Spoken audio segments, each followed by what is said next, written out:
एक बार देवर्षि नारद अपने शिष्य तुंबरू के साथ कहीं जा रहे थे। गर्मियों के दिन थे।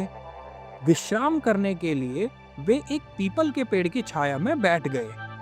इसी बीच उन्होंने देखा कि एक कसाई 25 से 30 बकरों के झुंड को लेकर वहां से गुजर रहा था।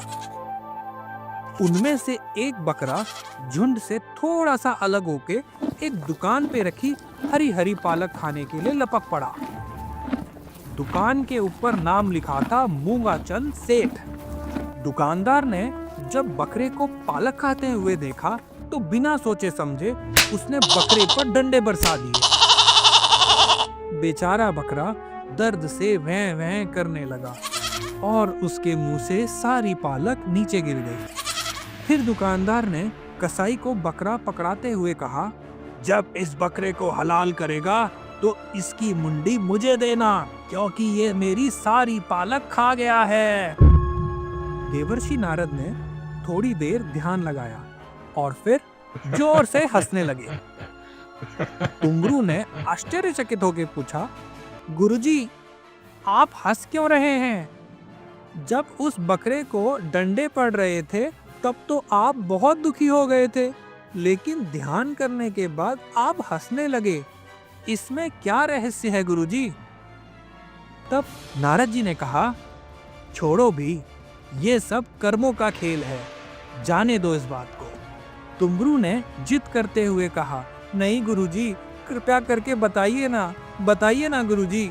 तुंबरू को इतना जिज्ञासु देख नारद जी कहते हैं, इस दुकान पे जो नाम लिखा है मूंगाचंद सेठ, वो मूंगाचंद सेठ ही अब बकरा बना हुआ है और ये दुकानदार मूंगाचंद का ही पुत्र है।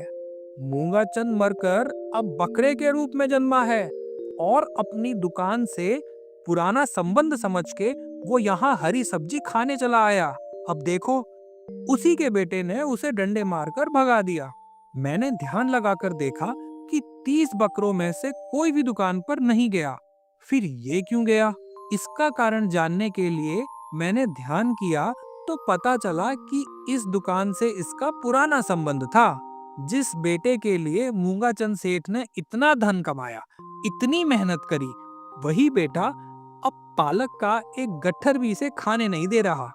और तो और, जो पालक उसने गलती से खा ली, उसके बदले में बकरे की मुंडी मांग रहा है। मूंगाचंद के जवानी के दिनों की बात करूं तो उसने एक गरीब किसान की सारी जमा पूंजी हड़प ली थी। इसके कारण वो गरीब किसान भयंकर संकट में पड़ गया था और अंततः उसकी मृत्यु हो गई थी। अब वो किसान जो पूर्व जन्म में गरीब था, इस जन्म में ये कसाई बना हुआ है। इसीलिए कर्मों की गति और मनुष्य के मुंह पर मुझे हंसी आ रही है। अपने अपने कर्मों का फल हर प्राणी को भोगना ही पड़ता है। इस जन्म के रिश्ते नाते मृत्यु के साथ ही समाप्त हो जाते हैं। आगे साथ देते हैं तो केवल हमारे द्वारा किए गए पुण्य कर्म।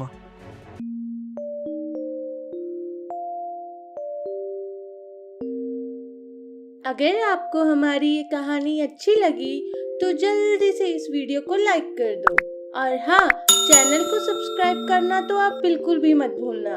तभी तो रोज आप हमारी अच्छी अच्छी कहानियाँ सुन पाएंगे।